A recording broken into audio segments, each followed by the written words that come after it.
Welcome back to Spiel of Time, a podcast so annoying that only 50% of the hosts can bother making it. We're having a little bit of technical problems right now. I'm sure everything is going to work out fine relatively soon. Along the ways is the background. It's actually we're going to do the penultimate episode of season 1 of Wheel of Time on Amazon Prime. It is the dark along the ways, correct? Yeah, that's the one. All right, let's get a more neutral background since we don't have a lot of real estate to take up. I can see that one of our co-hosts is attempting to log in. We'll give her a few minutes. But yeah, this is a big episode to cover, and it's an interesting one. This is the one where I got really excited. I was getting high fantasy. This isn't just your typical one supernatural creature and a bunch of sword and vague sorcery. This was magical pathways to cut through the continent, exotic kingdoms, missing royalty. It had it all. All. Yeah, I was excited about it. Absolutely. Yeah. What did you think, Judd? I was excited to see the ways. It was not what I expected. It definitely is different than the books, a bit.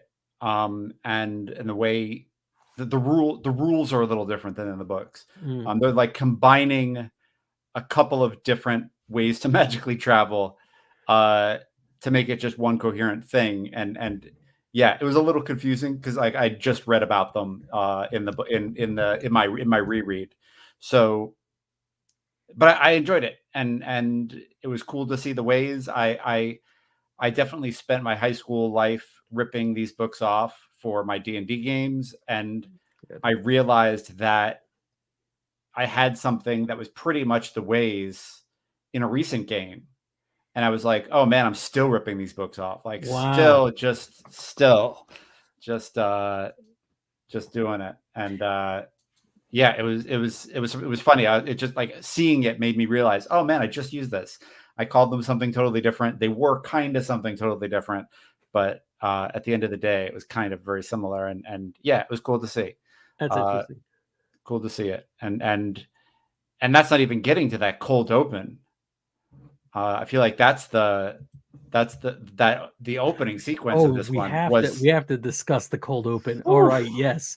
While we're stalling, I'm going to throw up a comment on the screen. Are some people matting out? That's a great observation.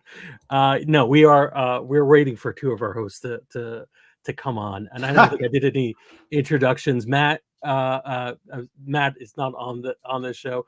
I'm Frank, and I am joined by Judd. I'm sure Natty and Lauren will be with us shortly. We are going to talk. That's the danger of doing a live show. You have to go on no matter what. So that cold open did something amazing for me. It gave me one of my favorite experiences in watching media is when I figure something out like a beat before nice. It actually is explained to me. Yeah. So I'm watching this. It's an amazing cold open. We could talk about it for quite a while. But when it comes back into play later on in the episode, just a moment before it dawns on Rand, it dawns on me. And I love that. I love when that happens. Yeah. I think one of the ways they got away with it is it's so compelling in and of itself. It's such an exciting, badass moment. Yeah. Yeah. Kudos to... I mean, I'm on IMDb. Magdalena Sitova, who's the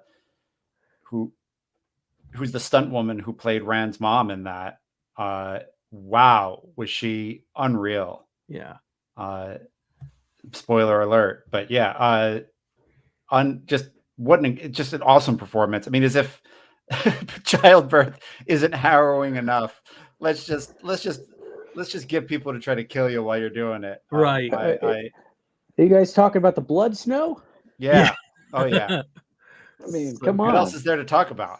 I mean, how, like, that jump where she jumps this way and grabs the guy's cloak, and then the momentum of her body yanks him back, and she, like, I don't even know how they choreographed it, but it was gorgeous. Yeah. I also, like, some nerdy part of me was also excited because she actually thrusted with spears rather than like it's just like a thing that fantasy movies do with spears where they're like, let's twirl them. And it's like, no, just thrust them in the face. And she was just thrusting people in the face and killing them because she just didn't have time. She had to deliver a baby.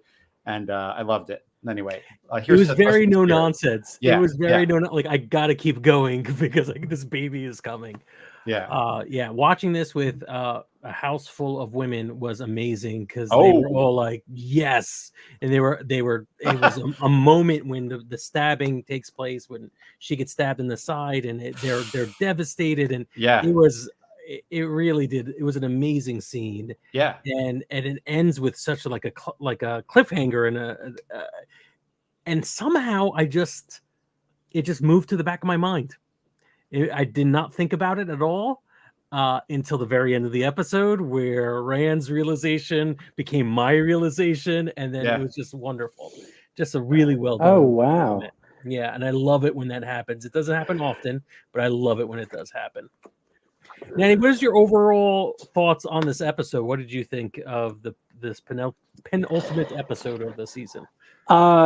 It's interesting. I loved it, but I have heard, because somehow this has taken over my life, and I'm reading articles and I'm listening to other podcasts, and but people really upset about one change in the show from the books, which I guess we can talk about later. But like, I just thought it was, there's so many wonderful things, and like I thought it was, the action at the beginning was so good. I thought the ways were designed, and the environment and the sound, and there's just so much good. I loved it. So about the ways being different, that's something Judd mentioned as well, at very least. So obviously no frame of reference for myself. The way I imagined this being done, I think I first, before actually seeing it in this episode, pre-episode, I thought maybe it would be some sort of wormhole magical portal thing, which would have been fine, I guess, whatever it is.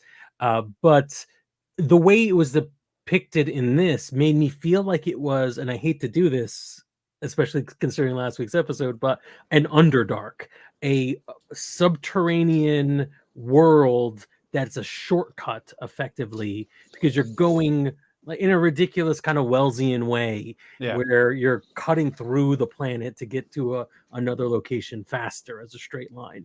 I have no idea what the books were like, but that's what it felt like to me. And I love that because it didn't feel like hand wavium. It wasn't like, oh, you get there faster because of magic. It felt more like this is a ridiculous, implausible way a medieval fantasy world would work, that you could burrow through the earth into some lost world and get somewhere faster. And I really enjoyed it. How close am I to being right? You're totally wrong. As a matter of fact, Loyal says this is a way that exists out of space and time. Like he pretty much says like, this is hand wavium. Don't think about it too much in like the previous episode. Yeah. So yeah, it's more the other way, where it's like moving behind the world, and it used to be a bright, beautiful, verdant place, and now it's an overgrown mess. Yeah. Interesting. So is that close to what people are complaining about? Is it even more a mystical tunnel in the books? I don't know. From my memory, it was pretty close to what I anticipated, and like because it's supposed to be like there's these islands that are connected by these bridges, and like so we kind of got to see that, and I didn't have a visual representation in my head as far as like the hexagonal shapes, but I really liked how it looked. And like the lightning that was happening was very ominous, and like it was just, I don't know, it was neat. I had no problems with how it looked. Judge, you mentioned something about it being not quite what you would expect, but did I read that wrong?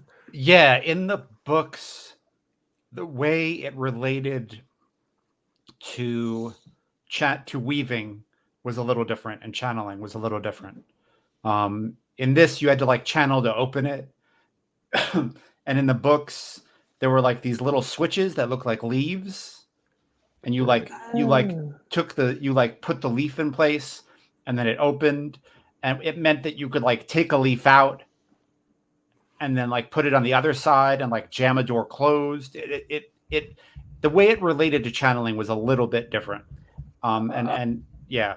So evidently, in one of the bonus features, it's explained or shown that one of those leaves. I can't remember how it's like an Alessandra leaf or Yeah. but that's how Pat and Fane got in. Right. So those exist in this milieu, but Got it. Cool. we didn't get to see it.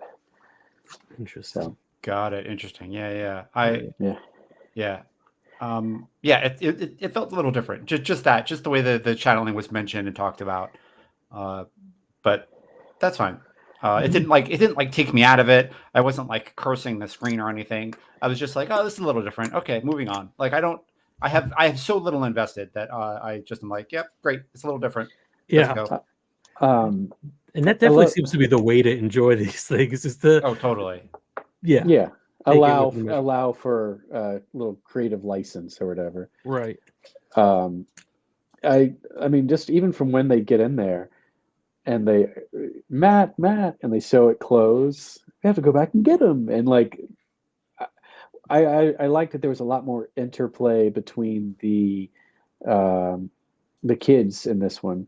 Like you really got to see them talking and having arguments, and you got to see kind of the structure of their relationship, and you got to see that Moraine is mission focused.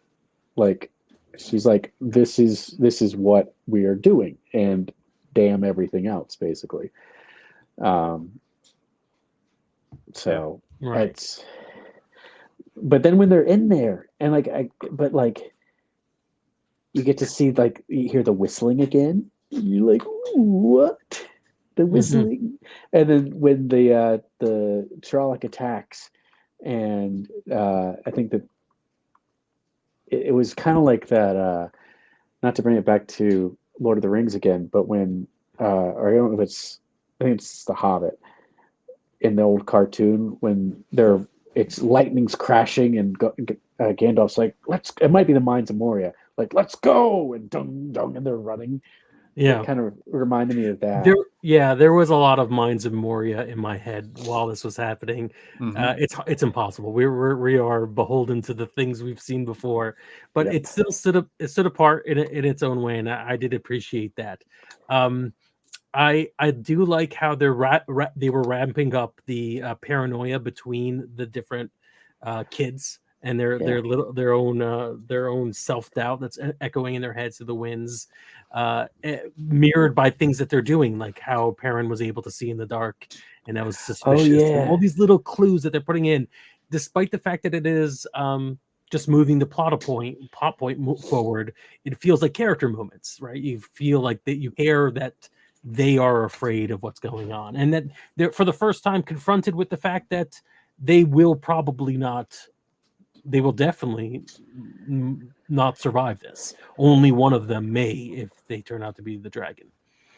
And further backing up the fact that Matt was intentionally left behind, because if he were the dragon, he was definitely going to be the one who betrayed them. And all of this was a lot of exposition, info dump, and pathos. I loved it. Well, and with that, you have to wonder, I mean, from a show structure standpoint, if that was their initial plan, or if they had to, if it was a pivot, adjust things when he was like, I'm actually not coming back on set. Right. Like, who knows? That was a pivot. I mean, it was really good. Amazing. Yeah. It really did do a great job. Judd, you were about to say something? The thing in this episode that did not work for me was the weird, hey, let's make Perrin, Egwene, and Rand a triangle. Like, it just was like, I don't care what the Black Wind says. I just don't buy it. Why does anyone else buy this? Like, Well, it just, yeah. so that's what people were complaining about. That was the main thing that I read about. Yeah, it didn't work for me. The only reason why it wasn't a showbuster, and because I was watching it, I what I usually do is I watch it alone, and then a couple days later I watch it again with my wife Joniki, and when that shit came up, she was like, "What the heck?" And I was like, "Yeah, they don't commit to it real long. Don't worry about it." Like, and that was the only thing. Like, it was almost like they were like, "Yeah, this isn't working. Let's just get through this as fast as possible to get to the good stuff." Because it felt like they didn't jump in it with both feet. Like they weren't like, "Hey, this is going to be a long-term thing." Yeah, it almost like, immediately gets resolved by Rand Yeah. going like, I get it. yeah, yeah, Which is Well- the appropriate reaction, I think. right. So one interesting thing. So when I heard the complaining about it, this week, my wife and I we watched episode 1, and in there, even when he's talking to his wife, Perrin, there's weirdness, and it's Yeah. tied to this where he's like, "I love you," and she's like, "I know," but like it's when he's coming home from Egwene's braiding. Right. Yeah, and so it is interesting that they have been kind of, and like when they're, it's just Perrin and Egwene running through away from the wolves, and they had that kind of month together, and I was like, you know what? These are kids of this exact same age from the same town, and so I was like, I get it. It makes sense. Yeah. Hey, Larlar, what's going Hello. on? I'm not tech savvy, y'all. No worries, no worries whatsoever. We're just talking about the tacked on emotional moment, love triangle. the little triangle that was added for the reasons. I want to The highlight The CW, the yeah. CW Yeah. moment. I'm glad we Yeah. all. So I, again, not knowing it wasn't in the book, I was like, oh, all right, I don't know about this. And I just think this is a great point from one of our viewers on YouTube, Curry. To me, the thing would have worked as a stress situation, but they gave Perrin a wife to kill, and it got super awkward. Yeah, that is kind of what, like, you're giving Perrin some interesting background. You're on the verge of giving him also a refrigerated, spouse, to use a coined term from comics, where you just have a love interest who is killed to give you motivation and character depth. And then later on, you're getting this tacked on love triangle. It does feel like you keep lessening this cool character we had for literally an episode. Yeah. And that feels kind of weird. I'm not a big fan of that. Yeah. But they didn't seem to stick to it. I think it's going to come back. I don't think we've left it alone. There's too much. I think there's too much value in having love triangles in these kinds of stories to a lot of people. So lazy and boring. Ugh. Yeah. So tweet about it. Everyone should tweet about it if you didn't like it. I'm sure people are. I mean, I looked up one thing today on Reddit and found 48 filled threads about how bad the show is. And it's not because it's not in the book. Like, that's not why I don't like it. Yeah. It's just because I find those triangles boring as hell. And yeah, it's just like, I don't know. I think there's just more interesting stuff to have there. Sorry, Lola, you go. You just got here. Yeah. No, that was exactly what I was going to say. There's so much more interesting things to worry about. And even with relationships, there's so many more interesting relationships that are going to come. Yeah. Just give it time. Yeah. Right. I mean, in the 6.5 minutes that they spent on that triangle, they could have gone to Camelin. Yes. Thank you. Thank you. Back. They could have gotten to Camelin and back. The messenger thread for the show was alive with that. And I'm going, oh, great. Come on. Yeah, my last, and I don't want to spend more time on it than the episode did, but my one comment would be, I think there's, other than the CW love triangle, there's a way of having there be a reality that there are mixed feelings and people dealing with it. As long as it's not, as long as it doesn't devolve into the I'm secretive about it, I don't want to tell people, then people fight about it. If they talk about it like an adults and deal with it, that would be a goddamn amazing if Yeah. they actually were able to be the first people in film to actually be like, yeah, I think that we have some sort of tension here. Let's talk about it and figure out a way to move forward. And the other thing I just want to mention real fast is that everyone who hasn't liked the show, who has enjoyed the books, when they criticize it, they mention CW. And like even before this episode, I have a friend, I have a good friend who is an English professor, and she was like, it looks like CW. Like, so I feel like the producers need to know that when the show isn't working, that's what it looks like, and when it is working, it looks like its own thing. Yeah. And anyway, that's my. And man, when we watched that first episode again, the scene where the Reds still that first guy. Yeah. And even when we were talking about it, we mentioned how out of place it looked. It looks very LARPy, very CW. And I was just like, ugh, this looked worse than I even remembered. But then there was a lot of the stuff in Emmons Field, which, I mean, it was great. So yeah, it's interesting. And first season, to get your pacing is completely fair and good. So before we move off of the ways, Laura, you just joined us. Anything you want to add about what you felt about the ways as they were going through it? So I could hear. I couldn't see or anything, but I could hear. And you, Judd, were saying that it didn't look the way that you thought it was. And that's exactly what I said, because there was too many angles and everything. But Lowell pointed out that there were fruit trees. And I'm like, yes, that's it. It should be a forest. Okay. So they explained away the thing that I had a problem with. So I could understand. I mean, I can't understand why they did it, but I could see that they tried to like show that it had changed. Yeah, sorry. Go ahead. No, go ahead. You're good. Right. Yeah. I enjoyed Macha-Chin. Thought it needed to be a little bit more blood curdling. In the books, it's pretty terrifying. And this just sounded like, a mean girl. ADR mean girl. Yeah. So I mean, I need to see like a little bit more like screaming, because it's supposed to like make you go mad. And I could see where it would make like teenager-ish people go mad, but I just needed it to be a little bit scarier. Yeah, I agree. And I would have let's make it say things to Perrin that are actually interesting. Like the killing the wife is one thing, but like, hey, what's going on with your wolfness? Like maybe you are a dark friend. Like, like, let's just like put some real doubt in him and give it some stakes rather than you like a girl. I don't know. It's just like Anyway, Faldarra, the fortress city of Faldarra. Sorry, Natty. Oh, I was gonna say, and it could have said to Matt, to Rand, like, you abandoned your best friend, and or whatever, Yeah.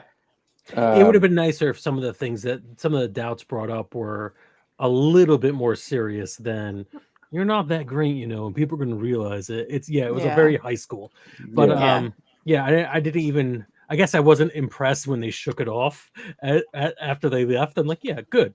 You are potentially facing the end of the world. Probably don't get shook by a annoying wind.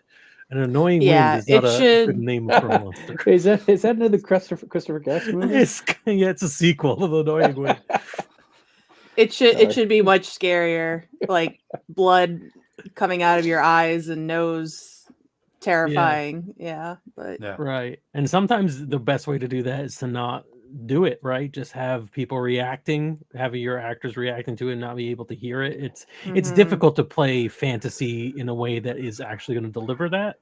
But that's one of the things I was going to say about the ways, I guess, is that, and all these more high fantasy things that we're experiencing now, is I love seeing literary translations of fantasy elements on the screen and people's reactions to them about whether or not they are accurate, because obviously these are made up things, right? The ways aren't real.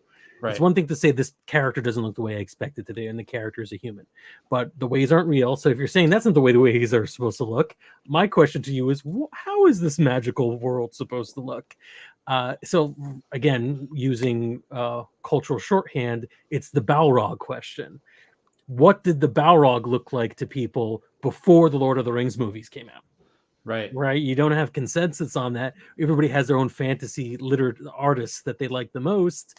But does it have wings? Does the Balrog have wings, or the ways have trees? Right. Dead trees. You don't know until you see it on screen. And then if it's really popular, that's the vision everyone gets. And that's kind of unfortunate, but it is what it is. So the thing with Jordan is he's got 14 books to explain what the ways look like. He spends about 20 pages explaining what the ways look like. So yeah, you could get there's closer. a lot. Yeah.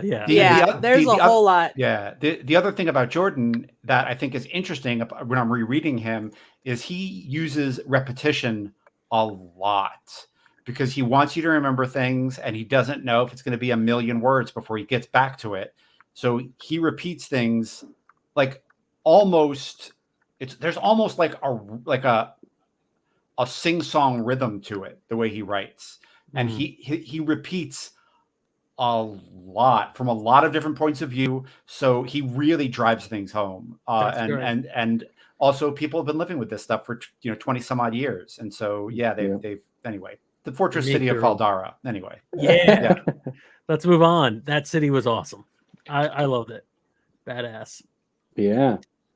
There was I like that it was culturally diverse. It seemed like a cool lived-in Borderlands world, right? And I thought it was interesting. It was everything I looked at was different than what I've seen already in the show, which makes the world seem bigger. Mm-hmm. Yeah, I like that a lot. So tell me a little bit about this town. This city? What should I be on the lookout for? How much time am I expecting to spend here? Anyone? Not a lot. No? Not a lot, yeah. I mean, for the show, like we spent too much time there. Oh, really? It's not a lot at all. It's basically where you meet some characters. Wait a minute. Larlar, since you came in late, we all gave our general opinions of the show, and I'm sensing from you that maybe I would like to know how you felt about this episode. It was all right. Oh, all right. It was all right. It was I like the Ajwas, I really like the White Tower and all that intrigue and all this. This was just getting to a place. I needed the next episode. There was a lot of talking in this one. All right. Yeah. I enjoyed Rand finding out because I needed it to happen. That was about it. What about Min and So Min annoyed me. Oh wow. Okay. Why? Not the character, not the person, not the actor, the way that they portrayed Min. I don't know if we want to get to Min yet. Sure. But in the book, she sees images above people's heads. So she sees like a dagger above someone's head. She doesn't see them doing anything. She doesn't see their pasts. She doesn't see their presence. She sees literal images, like symbols.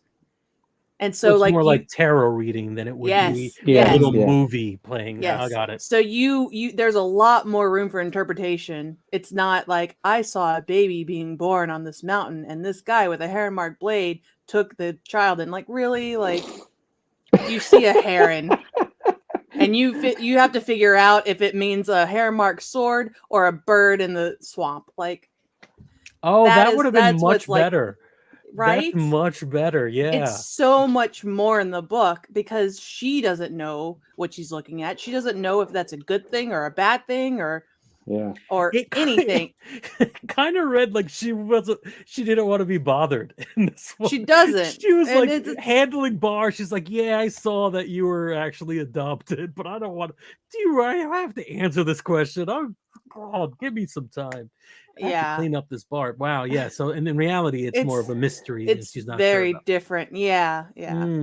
So that's what annoyed me. She played it well. It was just all right. The part is the part. Yeah. It's those tiny things that I don't understand why there's a difference. Besides, just eating up that time and telling that story without, putting more into it. I don't know. I think that's it. I think that's a big. Yeah. I think part of it Yeah. is this really just spelled it out faster, right? You got Yeah. to be right to it. And to be honest, I'm going into this with a little bit of doubt of whether Rand is the dragon. To be honest, I'm not sure if he is, because it seemed as if like she was a little bit on the fence. She answered kind of begrudgingly.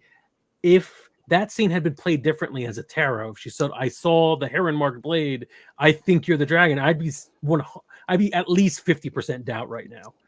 But judging from everyone's reactions in this thing, I guess Rand is in fact the dragon. And Who knows? Who knows? Yeah. Who knows? Wait, I Rand's don't the know. dragon? It doesn't make sense to me. Yeah, so I mean, if you piece together viewers like me, that might be the reason why they're like, this isn't reading well. People keep thinking we're playing them a mystery that's going to be revealed 3 seasons down. But no, Rand is the dragon. We have to move the story forward. But yeah, it's a totally legitimate criticism about that. What about how I'm blanking on the warder's name? Lan's big reveal that he's a fantasy world trope. He's a king without a kingdom. Yeah, I was like, yeah, I know that. Yeah, he's Strider. The reference, I get that reference. Oh, he totally is a Strider. You're right. Jeez. Yeah. Wow. Yeah. Wow, Judge, you've been indoctrinated. You didn't even see that. I didn't even see it. Wow. I was just like, I was blind. I was just like, well, it's Ram. It's Lan. That's what he is. No, yeah. Yeah, he's totally a Strider. You're absolutely right. But I mean, I think he's lost his kingdom in his lifetime, right? So it's a little different. But it's anyway. Targaryen. Yeah. Right. All right. There's a whole trope that we got. Yeah. Despite the fact that I'm calling it a trope and making it seem as if I don't like it, I actually do like it. I like that there's a little bit. I like these classic fantasy rhythms that we're going through, and I want to see this original take on it. I'm hoping it's an original take. I hope he doesn't rebuild the sword, and is a good omnipotent ruler. I think it helps what you were saying. Build the world. Like there's a whole other kingdom now. Like we're just hearing about so many places and things. Yeah. And I love that Faldarra felt like it was a place in motion, and that like the sister had history with the White Tower, and the king of Faldarra or whatever he was thought that she was there for him, and she wasn't. Like there just felt like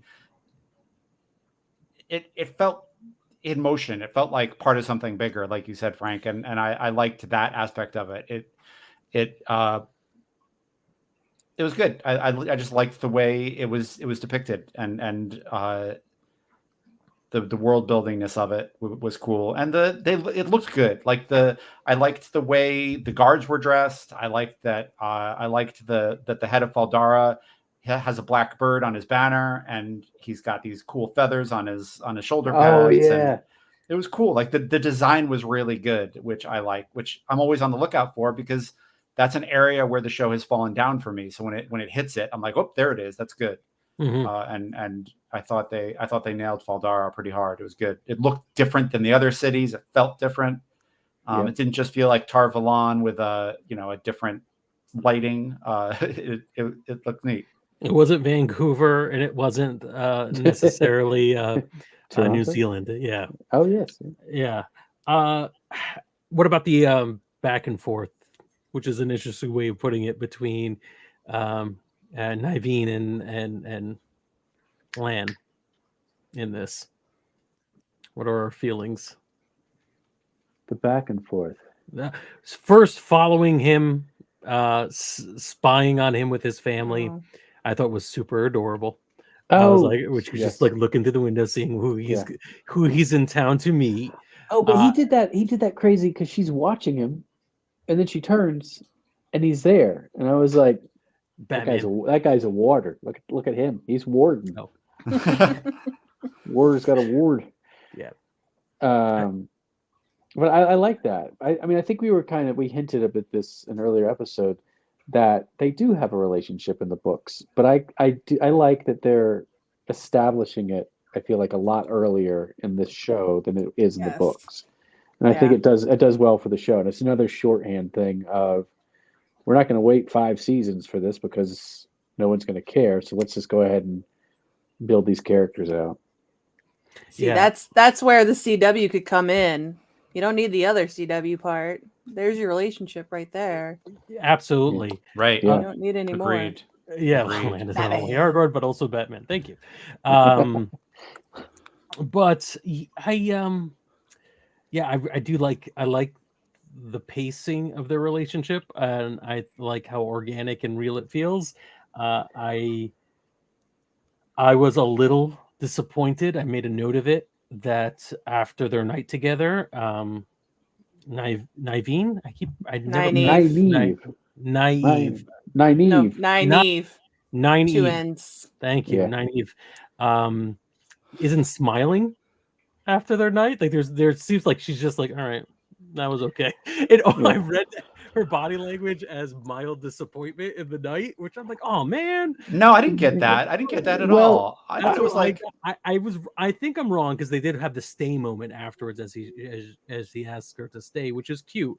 But I made a note of like, oh, they didn't really enjoy it, and then I remembered that they're going to die the next day. Yeah, I mean, I was there's like, there's a I'm few just- things like, going to die. She was a wisdom, so potentially this could have been her first time only time with a guy. Well, there's no future for her And- at very least. Yeah. Well, no, I mean, like, because the wisdoms, they don't have Relations. husbands or relations, so it's possible this was her first experience. And Lan is too busy being a warder, so Yeah, it's not like he really gets it on. And Nynaeve is a hard ass, so like it all kind of like plays into their character. Well, we've seen warders get physical before, and But think Lan isn't. Lan one of definitely them. is more of Yeah. a stony personality. he's a And Malcari king. No, I'm not Yeah, letting you. he's- I'm not letting you do this to Lan, especially when he's played by an Asian man. They fucked and it was gets it. awesome. Thank They you. did it. Thank They you. did it. They He's a- did it. yeah. It was great. They both had a great time. There was like a moment where Egwene was like, "Where were you?" And she was like, and Yeah. it was definitely Yeah. like we were bumping. It was good. So to clarify, just so this is clear enough, I think I do believe warders probably can have relations. Wisdom cannot marry. That's kind of basic. I think also, in the 80s we could pass this off as cannot have relations. I'm not gonna apply that to today. Maybe she can. She just can't. She can't marry one person or something along those lines. You can't have. I don't know what the rules are in this role. It's not really established. I think the obvious answer is that they just shared a moment together, and it can only be one moment because of what's going to happen the next day. So it was tinged with sadness, but then afterwards, Nynaeve and Egwene have a kind of a powwow moment where they're together in her room. That was good. So that bed doesn't look like it's been slept in. And they have like the coolest moment where they're just grinning, these big Cheshire grins. It's it's great. I love it.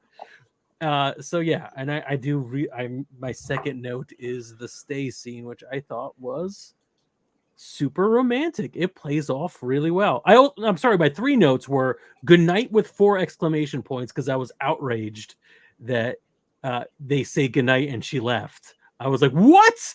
Then she comes back and I'm like, oh, was it not a good night together? And then the stay thing. So that is literally 50% of my notes on this episode were about that hookup. I'm just saying it was a good hookup. Good storyline. Go on, Natty. Oh no, I was agreeing with you. But there's also there's so many other things. Can we talk about Pad and Fane? I love talking about Pad and Fane. So I was saying it earlier, but when we're in the ways and the trollet comes and there's a flash of lightning and he's standing there after the whistle, like you get him for like a second, and then when they're in the city and he kind of the way he walks out of the ways gate, I mean he has such a like bounce to his walk Like I really enjoy how this guy is embodying the character. And then they're walking around the city, and Perrin goes, "Yeah, I think I just saw Patton Fane." And I think it's Nynaeve is like, he died back at Emmons Field. You didn't see him. Which I don't know why And she would say that. She didn't like see a we, body, but well, Is she just yeah, assuming that? Is that yeah, what we're supposed to read that as? in yeah, a place where like not very many people died, maybe, but whatever, yeah. it's fine. So I'm very excited to see how that all plays out. So when we watched it, my boyfriend was like, "It's Matt. He came." I'm like, "Nope, nope, nope." But I did notice he kind of walked out, and it kind of had the Matt bounce. He kind of swaggered like Matt. Yeah. So I liked how they did that. Interesting. Yeah. I'm wondering if I noticed any of this. I don't think I did. I did notice, well, except for parents. Again, people sometimes get upset when filmmakers make something very explicit. And then I'm the example of why it's necessary. Because if Perrin didn't say, "Did I just see Patton Fane?" I'm like, "Oh, all right." And then even in the little beginning moment where they flash back to Patton Fane as a character, I was "Oh yeah, that guy was there and had a name for some reason." I just assumed he was a peddler. I didn't think there was anything of him. But I guess since you put him in the flashback, then he's someone I'm going to have to remember. Ah, man. We've been mentioning him pretty much every episode. Yeah. Like he's been everywhere you want to be. He's following them. I don't know why this is barely registering for me. Yeah. It's very interesting. But yes. So what else? What other amazing things do you? Perrin is very Wolfman-ish, is my other note. I think he's playing this off as gruff and grumble really hard. He's got the voice down. If he doesn't become a werewolf at some point, I'll be very upset.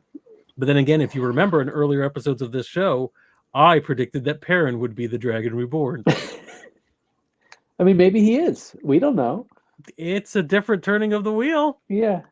It could be Matt's two younger sisters. Maybe they were left in Emmons Field. No, it can't be them. Sorry. I'm trying to think. I enjoyed the Blight. Yes. The Blight looks great. Blight is really important to me. I thought of you when I saw the Blight. Yeah. I thought of you because you mentioned it last episode. You wanted it.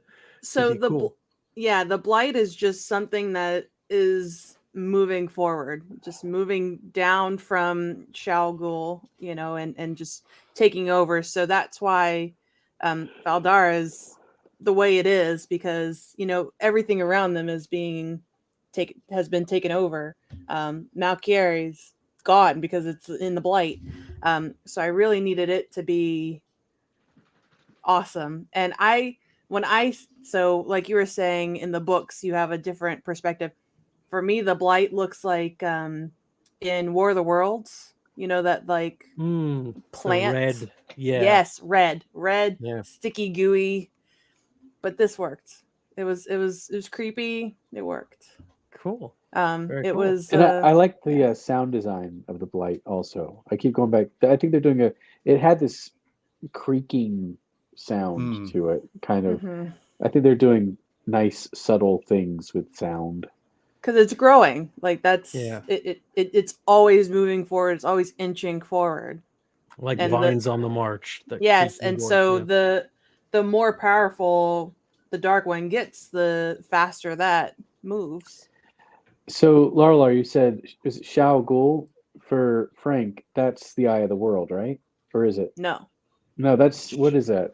Shao Ghul is where the Dark One is. Are they in the Eye of the World? Is that the same thing? I thought so, but it feels like it's a different place. I don't know. It's different.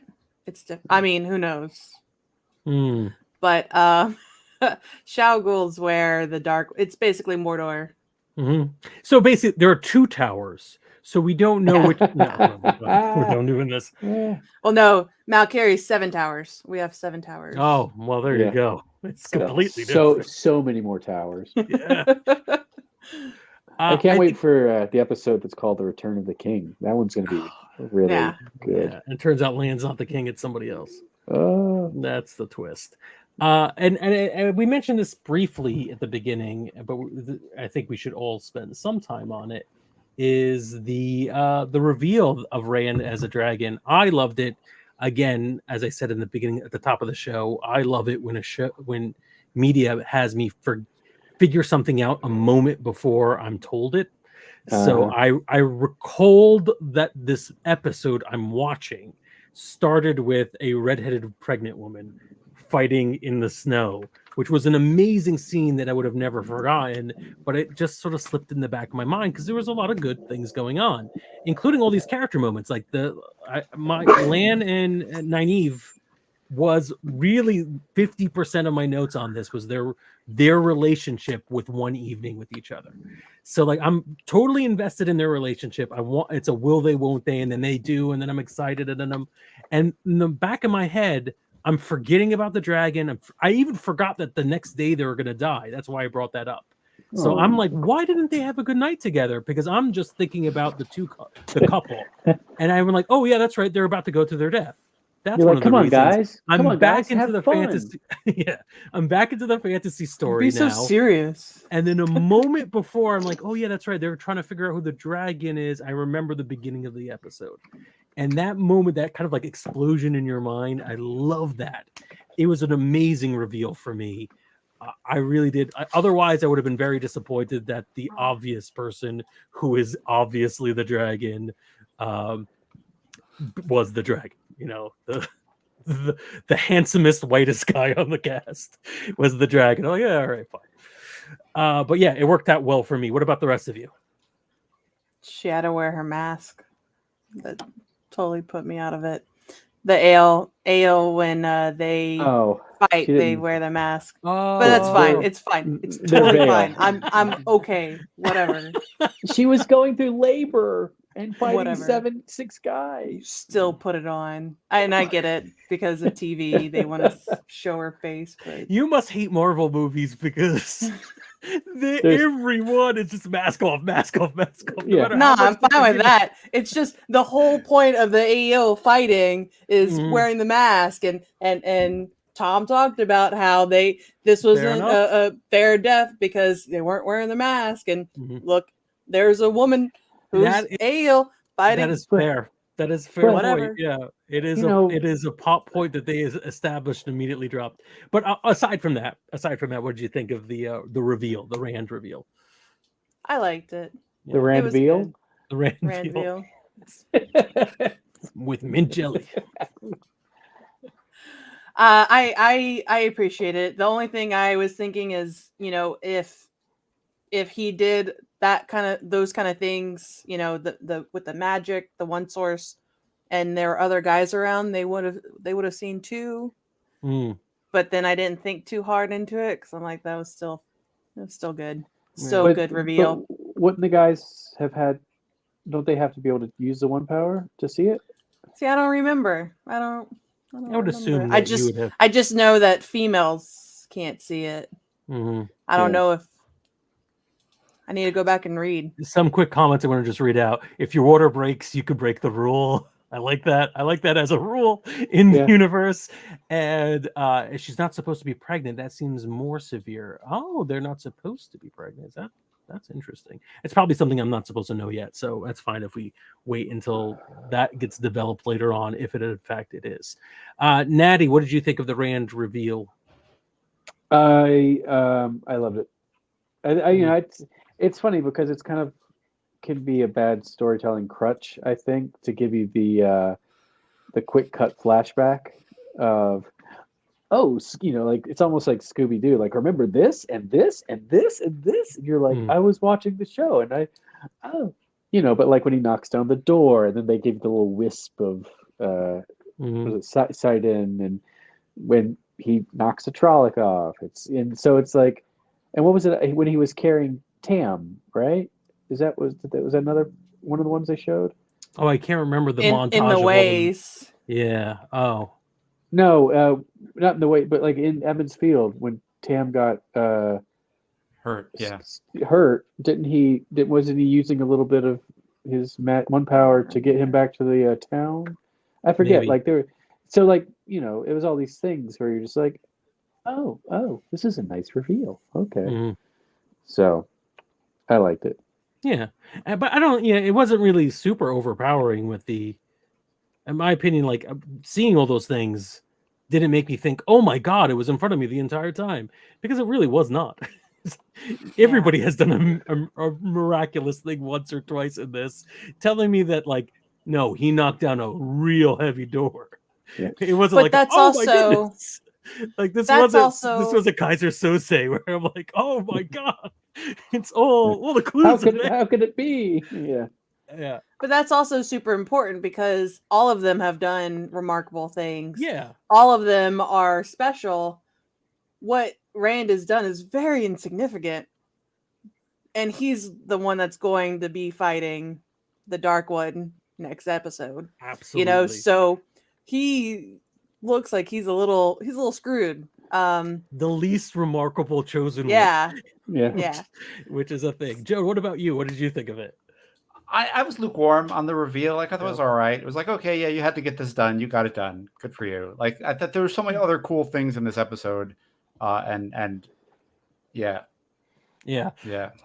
Yeah, I think a lot of it is tempered expectations. I was just did not again.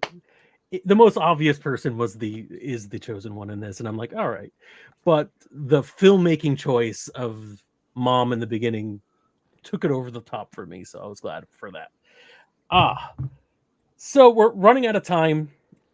What are we hoping for in the final episode? A person, place, thing, idea that has not shown up yet that I need to show up.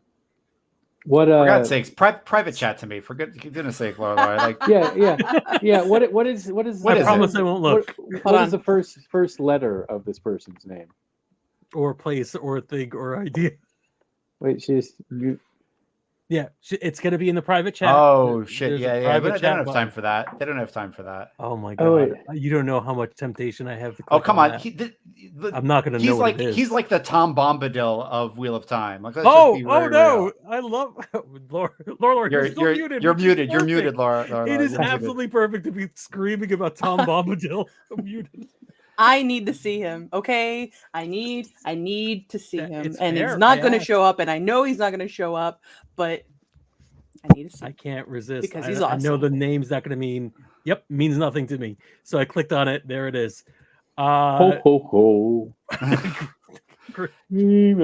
I honestly forgot he existed, but now that I you did say too. it, I'm like, oh yeah, right. I remember that. Yeah. He's awesome.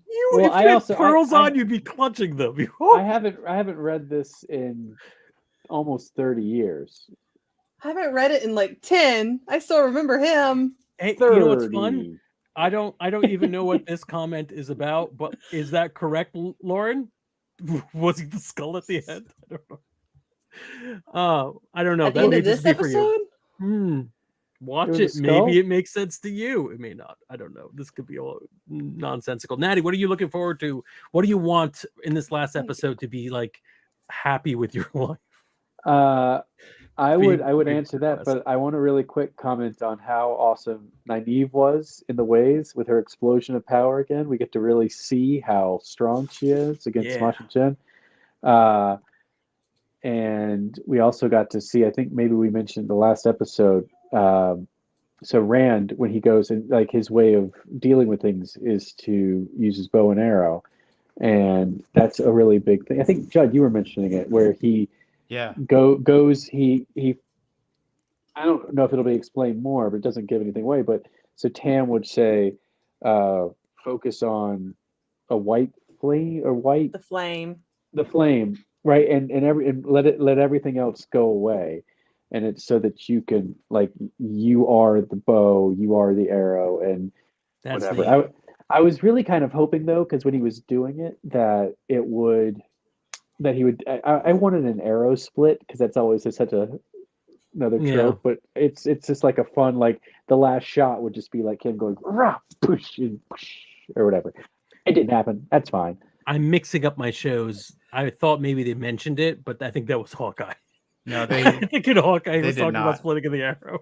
Yes, Mixing up my Hawkeye did. Yeah. Also that finale. Hello. Yeah, I haven't seen it yet, but Ooh, hello. Me too. But all right. So yeah, I think that's fair. I think that's a cool thing you'd like to see in the finale for the season. Yeah. I want to see cool things. Yeah. All right, Judd. What about you? I'd like.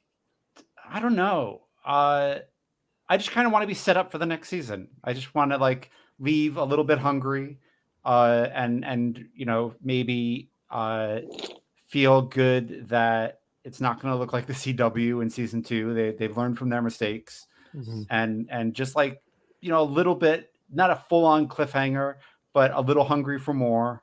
I'd love it if the last scene was Lan and Rand kind of going through their sword forms, because I think that's kind of how the book ended, and it shows that it shows how far Rand has come, that he can like go through his forms with Lan, and almost not quite like an equal, but like a peer, and yeah, that's what I want. That's the scene I want. I want it to end with Lan and Rand going through their sword forms, maybe a little sword in the void. Maybe Lan drops his like words. When you hear them, you'll be like, "Oh shit, those are the words Judd's been talking about." Nice. And about duty and death, and just end it right there, and then just cut and leave me a little hungry for more, but not like, oh my goodness, what now? Right. And Judd would like that to happen just outside of Camelin. So just outside of Camelin. Yeah. So they're So doing this. They're doing the sword forms, and then Rand turns and he goes, "Wait, what is this?" And Lan says, "That's Camelin." Fade to black. Fade to black. Cut. Love it. So I've, again, with no context, I can't say any specifics, but what I've loved about the show so far is some of the set design, some of the world building, and so a nice, cool, interesting location would be fun. Some great filmmaking techniques, like that flashback that I lost by the end of the third act. That was really neat. But in terms of connections with characters, they're all great. They're all fun to some extent. I don't know if I really care much about anybody. Oh, I know. It's controversial, but I'm saying Nynaeve and Lan, I want to see them together, squared off as what I'm calling a power couple, but like as a warder and a wielder of I don't want to make her into any group, like make her join any group she is not quite sold on, but like I like to see the two of them put forward as if they are going to be something interesting that I could follow moving forward. I have no idea if that has anything to do with anything that happens in the show. I suspect it doesn't in the book, because apparently the relationship takes a while before it cooks. But I wanted to get going because that is really the pairing I like the most so far, and I really think it would be exciting to see. You just want more relationships. I want the CW. Yeah. No. I want good relationships. But so then, did you say that's the pairing that you want to see? I'm just kidding. We're never doing another episode of the show. We're doing one more episode of the show. So for those of you who do not like me, for those of you who do not like spoilers or not watching trailers for the next episode, we're about to watch it, and then afterwards we're gonna say goodbye.